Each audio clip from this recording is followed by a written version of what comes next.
Oshevitz. We got a lot to cover. The media, you want to know why so many tens of millions of Americans have nothing but contempt for you? Because we're seeing our fellow Americans having to flee about 1/4 of the United States geographically. Millions.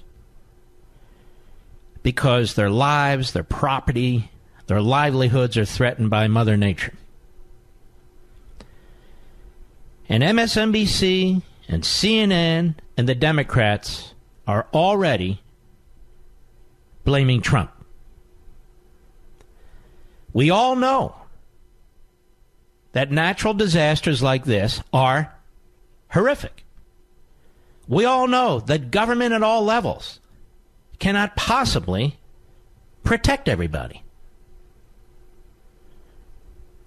We also all know that is the responsibility of first responders in all of our communities and states, local firefighters, local emergency personnel, local law enforcement, and so forth,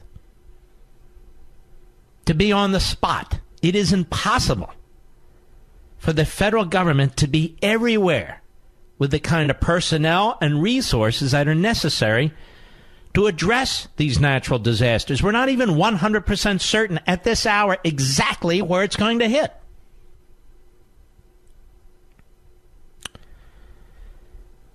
And then you have these political ambulance chasers and these media ambulance chasers who are already positioning themselves to attack the president.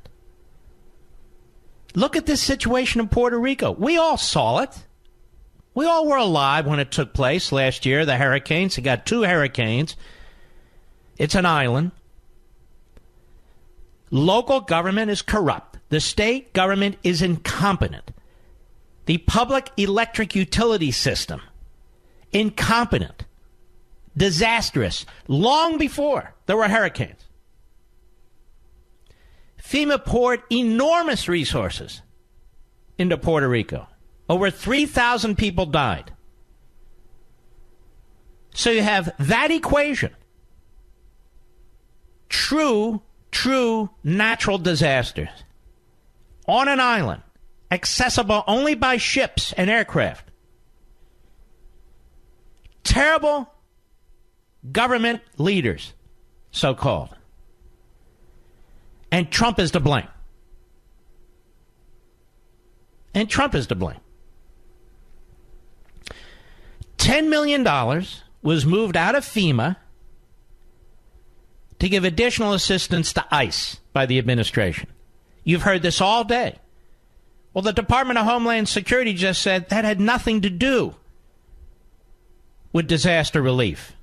It was a different part of the budget.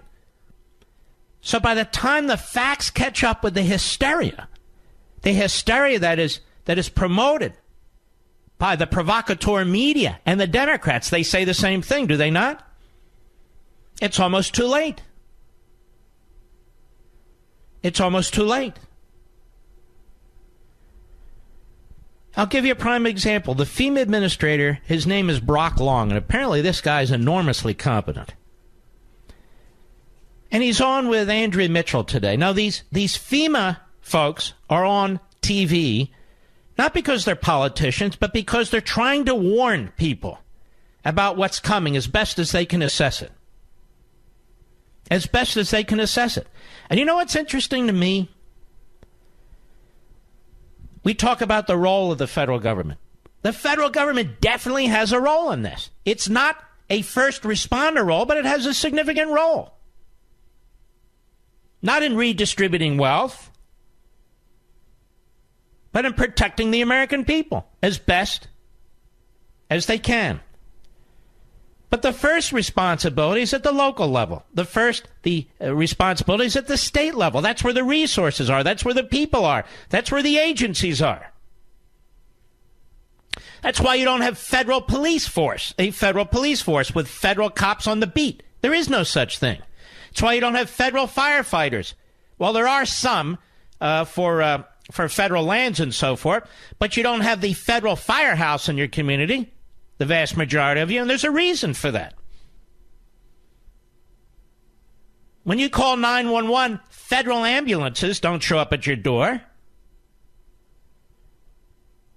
It would be incredible. It would be absolutely impossible to have this kind of federal presence in every single community. And we don't even want it. We don't even want it. So we have a true natural disaster, which is going to be horrific for many people, and is already for many people. Some homes, maybe many, are going to be absolutely wiped off the face of the earth. Same with many businesses. Many communities are going to take a decade to recover. And in Washington, D.C., they talk politics. And in the media, with Washington-based reporters, the Washington-based reporters are talking politics. Now, there are some really true, excellent reporters who go out into these storms and report what's going on. I have nothing but admiration for those people. I'm not talking about them. I'm talking about people like Andrea Mitchell. So listen to this, Hat Tip Daily Caller. This is Brock Long, the FEMA administration, on MSNBC today with Andrea Mitchell. Cut 4, go. You know, when an infrastructure is not working, it leads to more deaths. And there's a big discrepancy between direct deaths of how people died from the wind or the water or buildings collapse versus the long-term secondary or indirect deaths that occurred over a 6-month period. And a lot of that can be tied to a very weak infrastructure that we work around the clock in Puerto Rico to fix. And the governor knows that, and many of the municipalities understand that too. And if you want a true story, go talk to some of the 1,800 Puerto Ricans that we've hired to be part of this team to build a new future for Puerto Rico. Well, we've had teams down there nonstop, Gabe Gutierrez and a lot of others. But the fact is, just as after Katrina, where there was terrible infrastructure in parts of New Orleans, that is a federal responsibility. These are American citizens. No, you're actually wrong on that. It's not a federal responsibility to upkeep the infrastructure. Actually, most of the infrastructure in this company is owned by the private sector. FEMA doesn't control the By the way, he meant in the country. Most of the infrastructure in this company is owned by the private sector, not FEMA. Go ahead. And if you remember, when I went back for the third supplemental after Congress, I had to ask for special authorities. It's never been done before to fix the deferred maintenance or the infrastructure that was allowed to rot. But the emergency rescue is the federal responsibility, is the point I'm trying to make. She won't even let him finish because she's not trying to make a point. She's arguing with him. She's arguing with him. FEMA is not in control of the local sewer systems. FEMA is not in control of the various infrastructures in most communities. It's the Federal Emergency Management Administration. It's supposed to manage, coordinate federal aid to localities and states that are hit by natural disasters and so forth. They're not the first responders. And yet, Andrea Mitchell is intentionally pushing out ignorance. Said if there's any blame, it's on Trump. 1 week of the McCain memorial service about Trump. Everything's about Trump. Jeff Merkley is a senator from Oregon. So when the president said, look, we did everything we could in Puerto Rico, it was outstanding what we did, he means from a federal response perspective. Here's what took place with Andrea Mitchell and the senator. Go ahead. Do you think that it's FEMA's, his point, Brock Long's point is that it's not FEMA's job, that they have decaying infrastructure. Do you think Puerto Rico is being treated differently because even though they're American citizens, they're viewed as an island offshore that people don't have to worry? Okay, so this is not really a question. This is a lecture with a question mark behind it.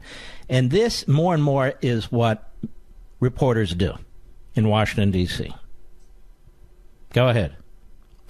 Is there a double standard, clearly? It's absolutely clear. I came back realizing that a major reason that so much was being done so slowly is that Puerto Rico does not have a voting voice in Congress, not in the House, not in the Senate, and maybe there should be an individual. Maybe we need to revise and make sure that all of the American cities that are in the additional. This is really loathsome. because the American people, and that includes, obviously, the people in Puerto Rico, they are American citizens.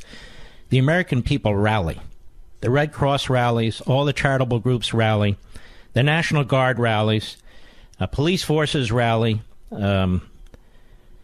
every kind of organization that is trained, professionals rally all over the country to help different parts of our country, which includes Puerto Rico, just as we rally to help other countries, people outside our country. We even send people to war to protect other people outside our country. And look at this. Look at how they've twisted the history of what took place in Puerto Rico in order to make a point, in order to condemn the President of the United States. Absolutely disgraceful. I'll be right back.